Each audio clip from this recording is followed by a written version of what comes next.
Então, boa noite mais uma vez. Espero que todos possam estar bem, né? Depois de um tempo longo de distanciamento. E vamos falar um pouco mais sobre o conceito de bioma e domínio morfoclimático agora. Então, vamos compreender esse conceito, tendo aí como porta de entrada ou de fundo a imagem da caatinga que vocês estão visualizando nesse momento, que fica no limite aí entre o semiárido e uma vegetação úmida de enclave ao pé de uma serra. Certo? Então, vamos falar sobre o conceito de bioma e por que esse conceito invade a ciência geográfica de certa medida, sem necessariamente apresentar uma reflexão sobre o tema, né? O conceito de bioma, ele se refere necessariamente ou inicialmente à distribuição predominante de um tipo fitofisionômico, né? Floresta amazônica, tundra, taiga, savana, floresta.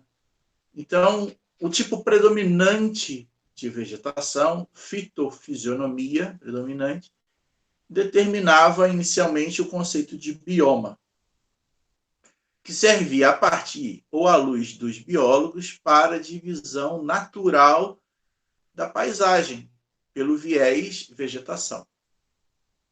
Mas, ao longo do tempo, foi incorporado a dimensão fauna. Então, hoje, o bioma seria um composto de fauna e flora, mas o conceito começa inicialmente com a questão da vegetação.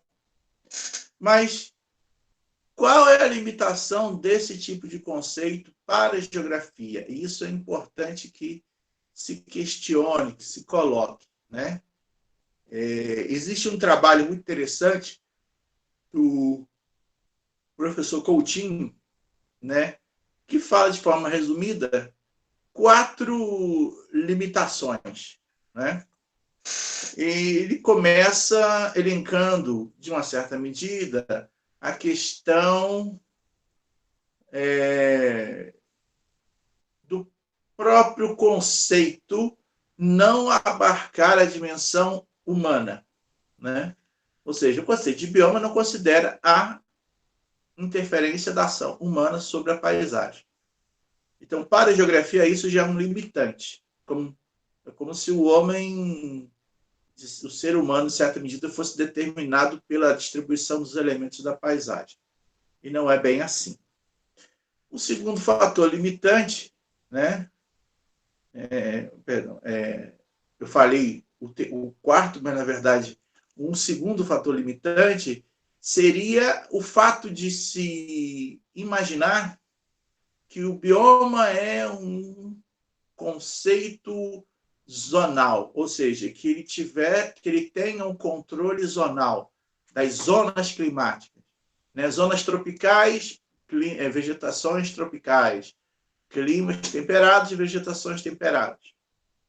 Só que isso funciona muito bem lá para o continente africano, que tem uma dimensão, uma distribuição quase que equitativa entre as terras do hemisfério norte e hemisfério sul, como a gente viu no encontro da tarde. Mas, se você olhar no continente sul-americano, você vai ver que a Mata Atlântica ela vai da região sul do Brasil, que é um clima temperado, subtropical, até o Nordeste brasileiro, próximo da linha do Equador, latitude de 7 a 5, aonde a sua disposição não é mais latitudinal, uma disposição quase que longitudinal, né? Ao longo de uma longitude, ele vai do eixo X de norte a sul, praticamente. Então, o próprio conceito já começa tendo um problema em relação à própria delimitação da área de abrangência da ocorrência do mesmo. Um segundo, que eu posso falar agora terceiro, porque já falei da ação humana, né? O conceito de bioma, ele é um conceito que está vinculado essencialmente a um tipo de escala, né? Que é uma escala, chamamos de universal ou global. Você não tem, no conceito de bioma, uma variação escalar embutida, né? Você não tem bioma Mata Atlântica, Mata de Várzea, Mata de Igapó, não são considerados biomas, né? Eles fazem parte de um bioma maior. Então, isso também é uma limitação do conceito, porque não tem-se uma questão escalar e se baseia exclusivamente na fisionomia e desconsiderando a variabilidade interna da fauna e da flora. Então, é um conceito que privilegia a fisionomia da vegetação, desconsiderando a sua variabilidade, e está circunscrito a um tipo de escala que é a escala global.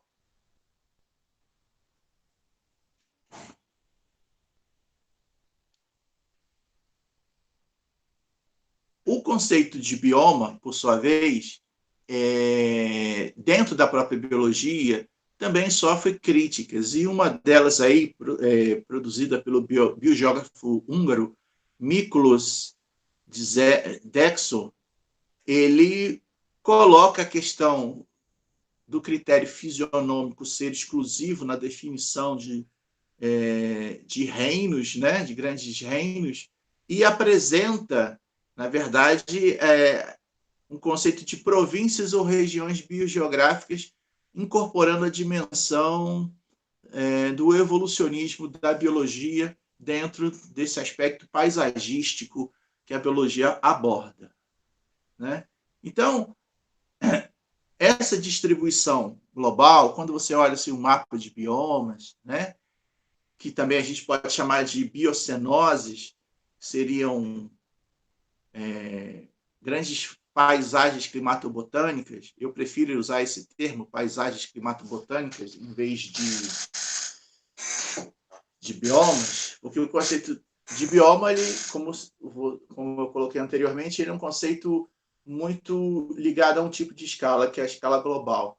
Já quando eu falo paisagens climatobotânicas, abre a possibilidade de eu pensar nos enclaves, que seriam as pequenas ilhas, né, as pequenas relações em escalas inferiores. Vou passar aqui. Então, o bioma assim, não é um conceito funcional, é um conceito ilustrativo, na medida em que são grandes ocupações fisionômicas homogêneas, independente de sua composição taxonômica, né? Que cobre uma área extensa geograficamente, que não tem um tamanho específico e nenhum critério, e a sua existência é controlada única e exclusivamente pelo macroclima, né? Clima tropical, temperado ou polar. Nesse sentido, a limitação do próprio conceito está por ser um conceito não aplicável, um conceito ilustrativo para a compreensão da paisagem. Só que os biomas por si só, hoje, eles não respondem à complexidade da realidade. Eles foram modificados, eles estão sendo suprimidos para incorporação de áreas agrícolas, produção, em função do crescimento das cidades também, e, de certa medida, é um conceito, até mesmo pela própria biologia, em desuso. Porém, como ele é muito utilizado, muito divulgado pelos livros didáticos, ele continua sendo um conceito ainda muito utilizado, né? Ainda muito conhecido, vamos dizer assim, né? Então, como eu falei anteriormente, o conceito de bioma seria a união aí entre a fauna e a flora referidas a espécies vegetais que caracterizam um tipo de vegetação. Isso seria o bioma. Mas, em si, para a geografia, é um conceito limitante, tá certo?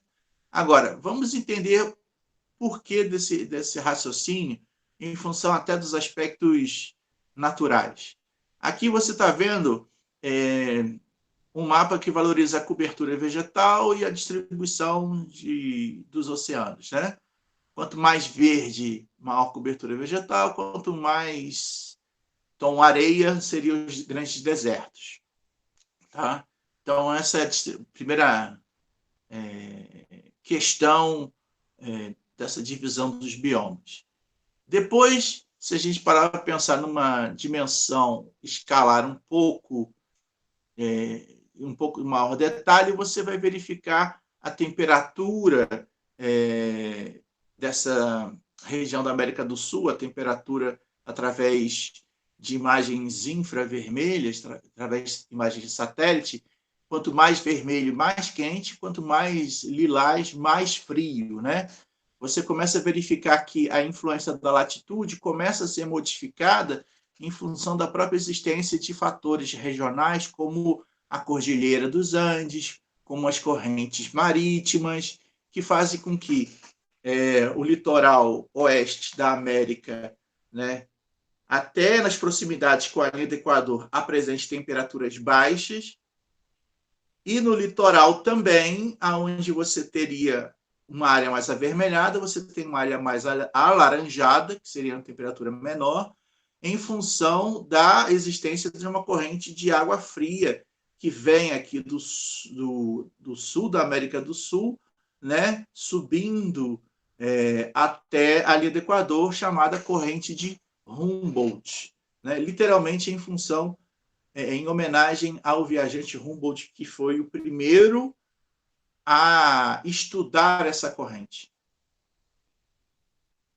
E nessa América do Sul aí, né, você, em função desses fatores regionais, você tem a ocorrência das cadeias montanhosas, os desertos formados em função das cadeias montanhosas, né? Você tem a região da Amazônia, que são florestas tropicais úmidas, chuvosas, e uma paisagem de pradaria que se aproxima de uma área semiárida, mas só que fria na região das pradarias argentina,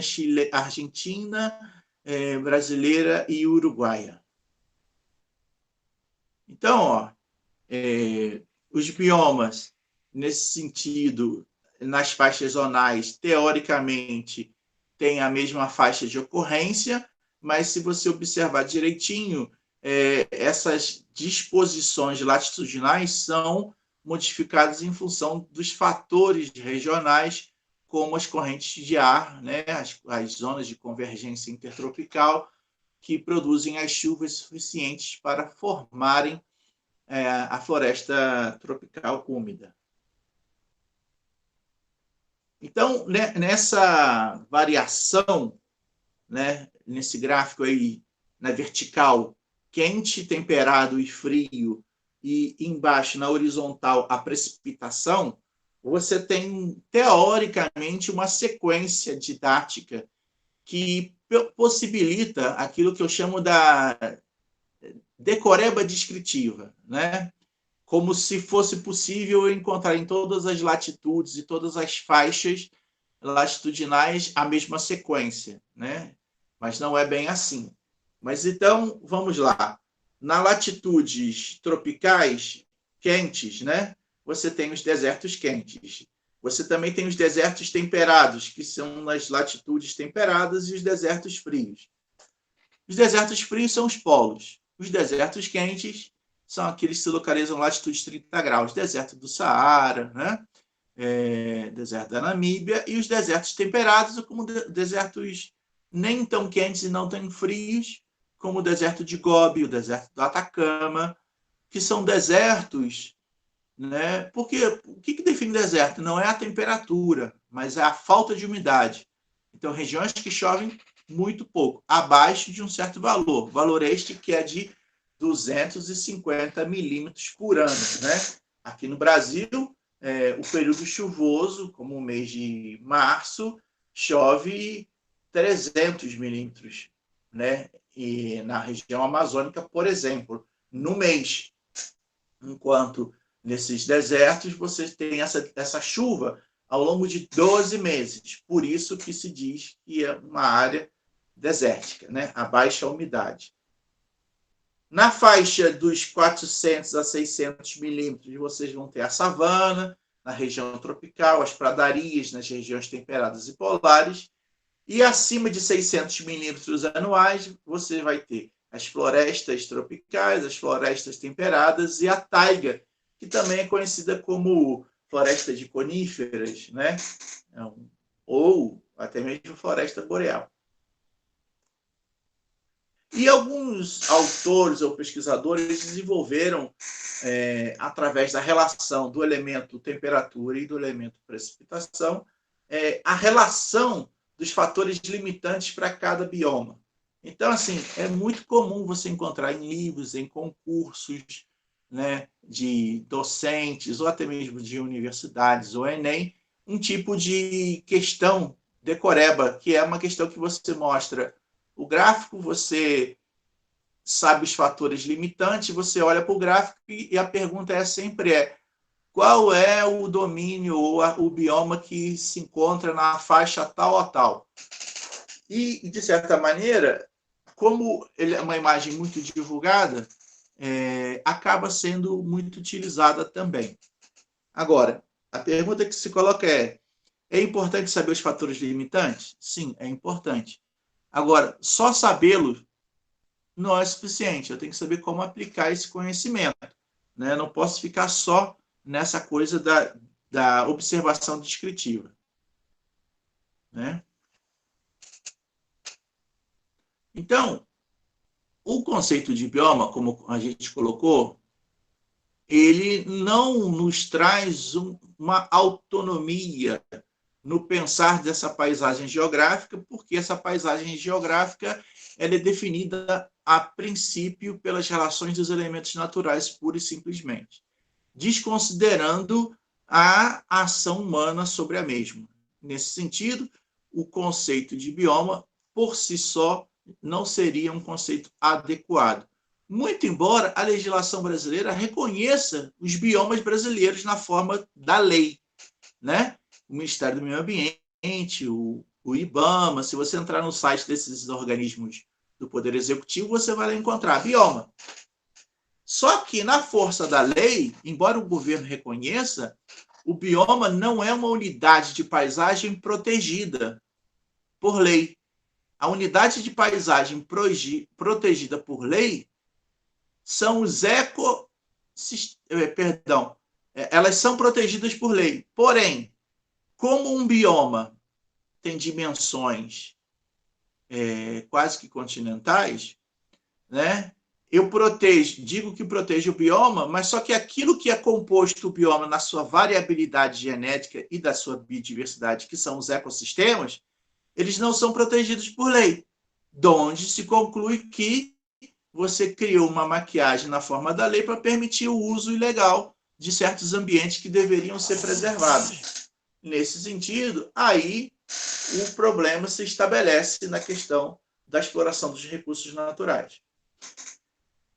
Agora, muito embora o conceito de bioma não seja adequado, na geografia existe um outro conceito que é muito importante, mas não tem, de repente, a mesma visibilidade para além da geografia, como tem o conceito de bioma, que é o conceito de domínios morfoclimáticos, que tem na figura do professor Aziz Absaber o pesquisador que utilizou do conhecimento sobre a paisagem para delimitar esses domínios no território brasileiro.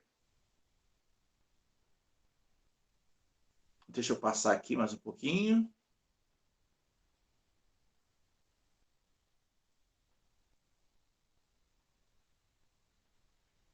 Isso. Então, antes de eu continuar falando sobre domínio, só para lembrar os limitantes do conceito de bioma. Primeiro, a sua dimensão escalar global, que não considera as escalas inferiores.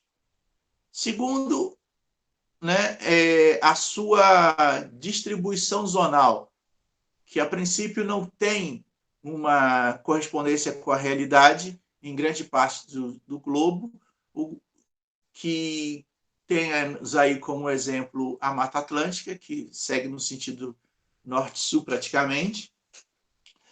Temos a questão de ser um conceito extremamente baseado na fisionomia, né, das plantas, da fitofisionomia, e, por último, da dimensão humana não ser incorporada à questão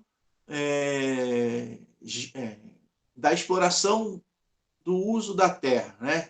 É um conceito que busca apenas demonstrar como estão distribuídos os tipos de vegetação, não considerando as interferências externas. Então, para a geografia, esses seriam os fatores limitantes que atrapalham o uso do bioma para a ciência geográfica. Muito embora os nossos livros didáticos trabalhem com o conceito de bioma.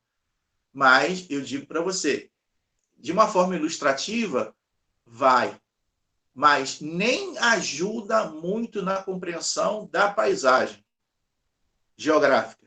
Coisa que, no conceito de domínios morfoclimáticos, você tem uma maior compreensão da relação dos elementos configurando uma unidade, né? Que a gente chama de domínio morfoclimático. Morfo, forma, clima, ou seja, a paisagem como sendo produto do clima sobre a forma. E aí, no esquema desenvolvido pelos teóricos, as feições de relevo, tipos de solo, vegetação e condições climáticas são observadas de uma maneira holística, de uma forma integrada.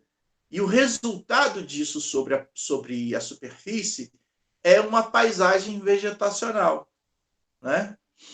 Então, você tem uma ocorrência de uma área principal, área núcleo, que vai se espraiando, que vai se expandindo, até que haja uma gradação da mudança das condições ambientais, que vão produzir uma mudança das condições biogeográficas, e aí produzindo aquilo que se chama de complexo relativamente extenso e homogêneo, né? Extensivo e homogêneo, segundo as palavras do professor Aziz Absaber.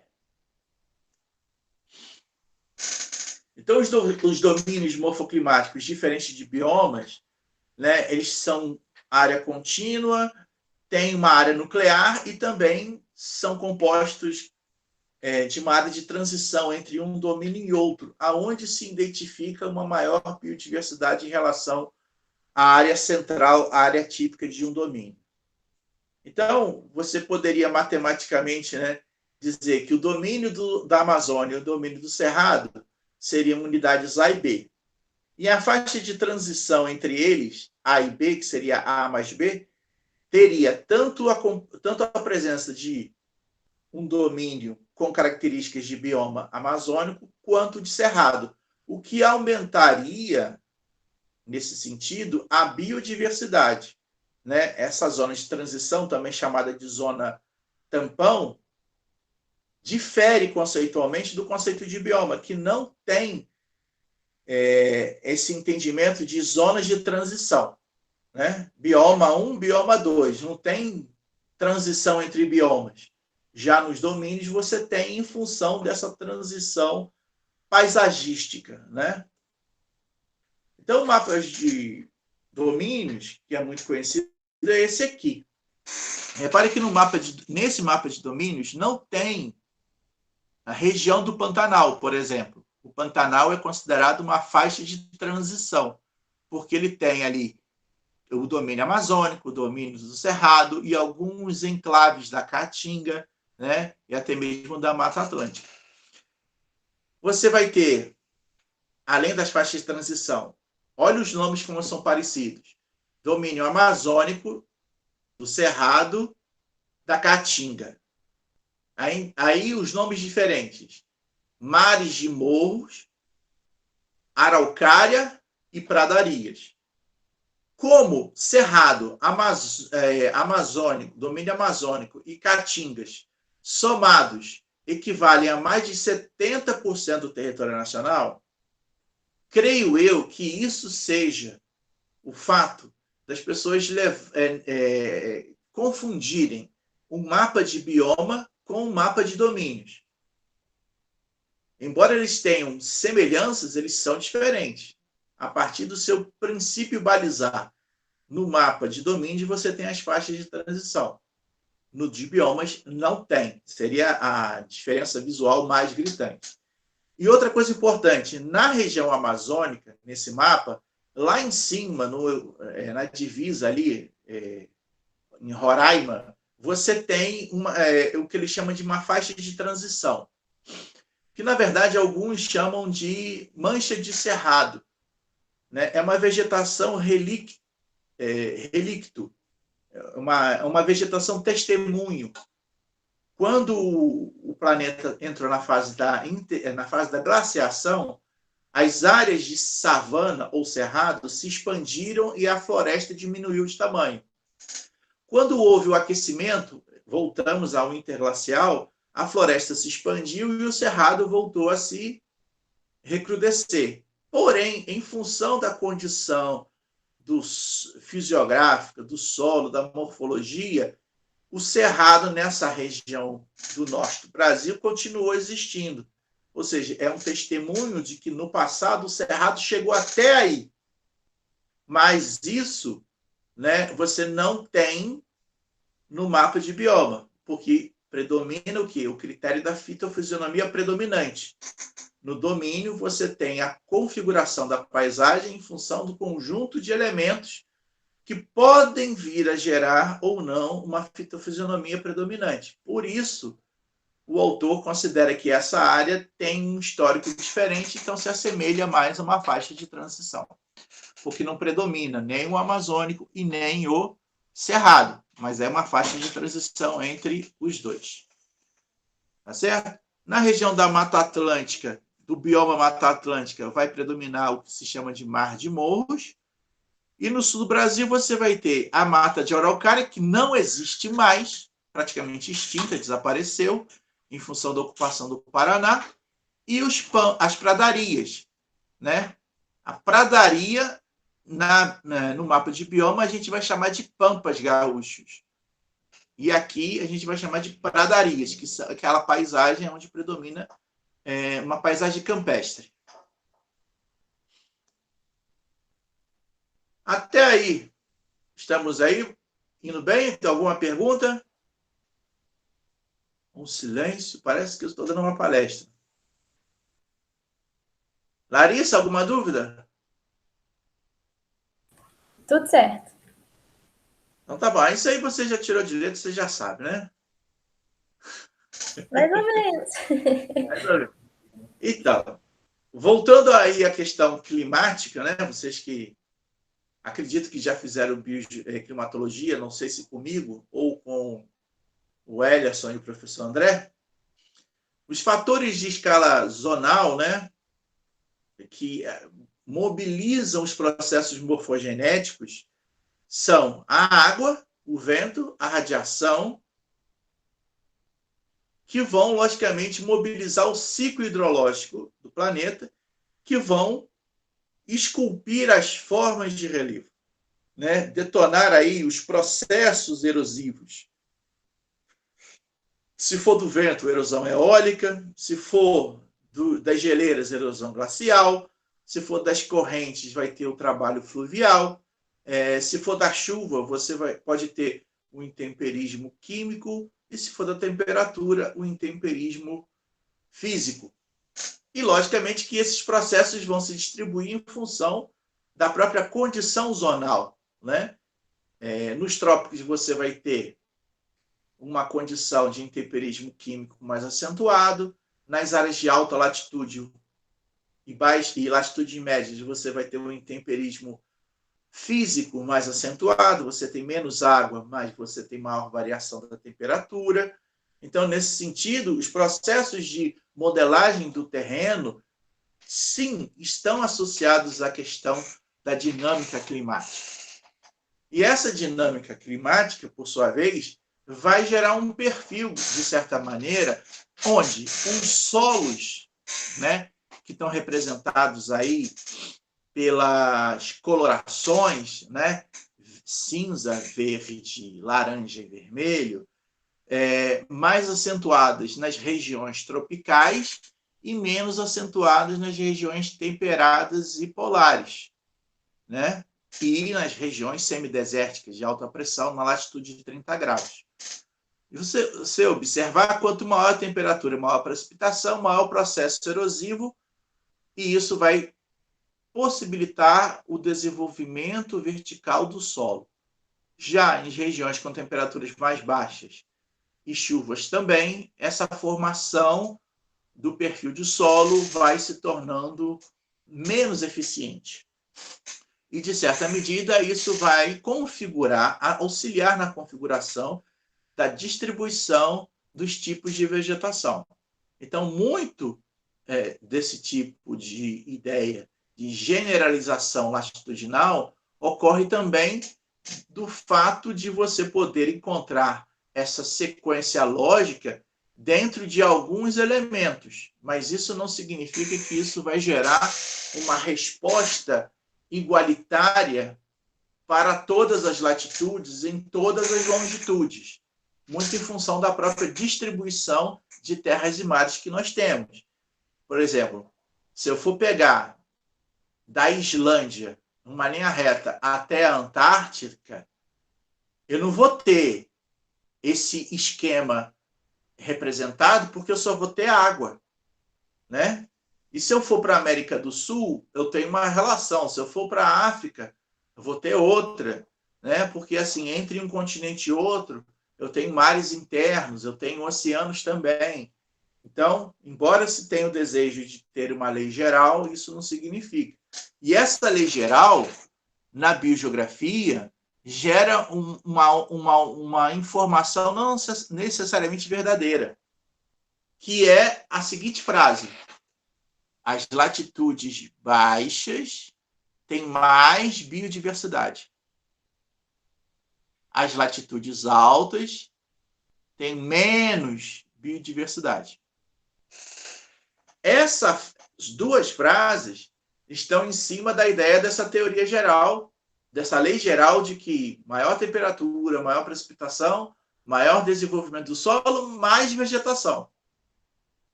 Para a vegetação serve, mas isso acontece para todas as biodiversidades? Para todos os tipos de animais, reinos, da fauna e da flora? É uma questão que eu coloco na cabeça de vocês para que vocês possam pesquisar e depois a gente abordar. Além da questão do solo, aí vocês vão ter, aqui no caso, a distribuição espacial, né, do desenho anterior. O desenho anterior mostrou um perfil longitudinal, norte-sul, num gráfico XY. Aqui você tem a visão do globo todo, daquela mesma legenda: vermelho, aritização, laranja, monossilificação. Então, aonde estão esses processos de formação de solo? E aí você vê que existe uma coincidência zonal, né? Uma coincidência que tem a ver com a posição em relação à latitude. E aí, logicamente, que existe a associação entre o elemento temperatura, chuva, solo. E aí vão surgindo diagramas que foram muito utilizados no século XX, mas que até hoje servem de exemplo para demonstrar essa relação, como esse aqui que você está verificando do seu lado direito, para a distribuição do solo. O mesmo para processos de ação eólica, ações erosivas, como o movimento de massa e coisas do tipo. Agora, como eu coloquei na questão anterior, né, no slide anterior, A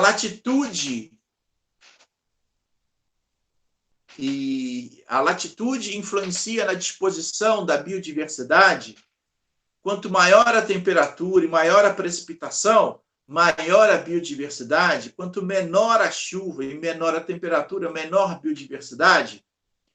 A princípio, se eu olho para um gráfico desse, para essa figura acima do seu canto superior esquerdo, eu vou verificar que existe uma coincidência vegetacional de quanto menor a temperatura e menor a quantidade de chuva, menor biodiversidade terei. Mas isso para vegetação.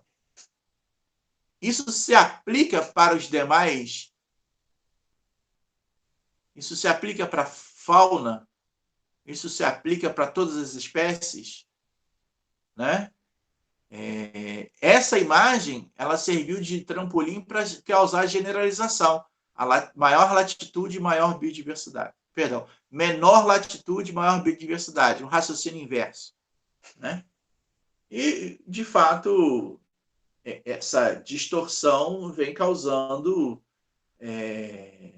generalizações equivocadas.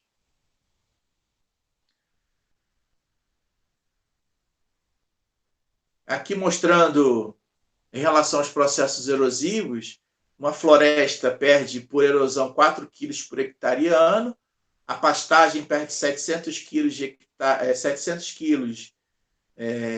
por hectare ano, a lavoura de café perde 1.100 quilos de material solo, né, por hectare ano, e a lavoura de algodão é que bate recorde aí, com 38 mil quilos, 38 toneladas, né, por hectare ano.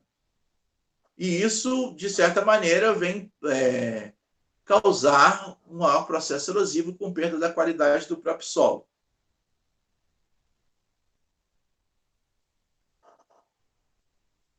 Então, o que a gente vem falando até agora é que o clima, de maneira direta ou indireta, vem causar impactos na questão da distribuição do solo, na distribuição da vegetação.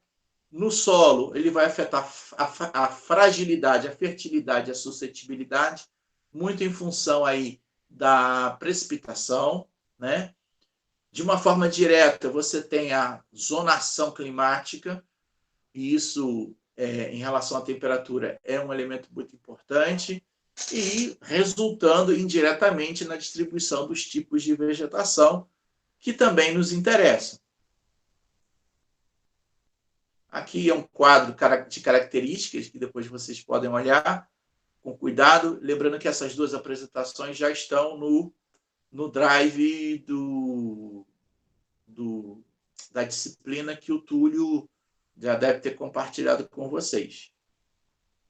E aqui, mostrando a questão global, né, a distribuição aí dos domínios morfoclimáticos na Terra, o que mostra para você uma diferença grande quando você pensa em biomas. Não existe uma zonação tão nítida, né? Porque aí você está considerando os fatores locais, como solo, relevo, dentro dessa distribuição da vegetação, o que vai gerar uma identificação dessa variabilidade fitofisionômica, coisa que o conceito de bioma não considera de uma maneira eficiente. Já dando um destaque no Brasil, na América do Sul, os domínios morfoclimáticos, né? A Amazônia, que vai além da Amazônia Legal, né? Também pega aí alguns países vizinhos até a Cordilheira dos Andes. Você tem o Cerrado, você tem a região da Caatinga, as zonas de transição, os domínios de mares de morro, a mata de araucária. Você tem aqui a Caatinga e a Depressão do Chaco fazem parte do mesmo domínio, que eles chamam de um domínio mais árido, mais seco, né? Mas só que eles, em função da localização, no Brasil se chama de Caatinga e na Argentina se chama de Chaco, né? Que também é uma área semiárida, só que fria. Tá? E no Brasil, o mesmo mapa, aquele colorido, mostrando de maneira em preto e branco, mostrando como isso está no nosso contexto. Viçosa, né? Nós estamos aqui em Viçosa, nós estamos no domínio de Mar de Morros. Mas se a gente andar mais um pouquinho em direção a Belo Horizonte, a gente vai entrar numa faixa de transição que vai pegar o quadrilátero ferrífero e já ali em parte de Belo Horizonte você já vai ter a existência de vegetação do domínio cerrado, né? Então, Belo Horizonte estaria numa transição aí entre o Mar de Morros com o Cerrado, indo mais já predominando para o Cerrado. Tá? O Triângulo Mineiro, transição para Cerrado. Então, Minas Gerais, grande parte do noroeste e do Triângulo estaria numa faixa de transição, o Campo das Vertentes, o leste de Minas, Espírito Santo, no domínio de Mar de Morros, o que mostra aí uma complexidade da paisagem da Mata Atlântica e do estado de Minas Gerais, em função dessa questão topográfica que nós temos aqui em Minas.